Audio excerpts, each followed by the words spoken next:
Hey everyone, in this video I'll show you how to turn off the flashlight notification on your iPhone. This feature can be useful if you find a flashlight distracting. So let's dive straight into it. The first step is go to your iPhone settings menu.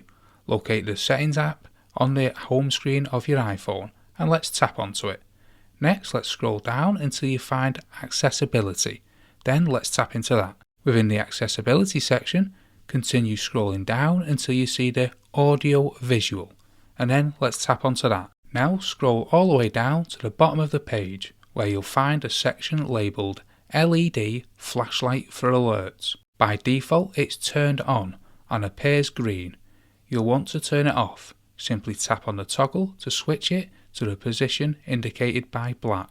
This will display the flashlight notification for all alerts, including texts, messages and other notifications. If you prefer, you can also customize the LED flashlight settings by leaving the LED flashlight for alerts option on and choose specific options for the flash on silent or other settings.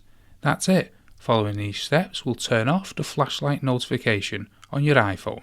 If you found this video helpful, don't forget to leave a like and consider subscribing to our channel for more helpful videos like this one. Thanks for watching and I'll catch you in the next one.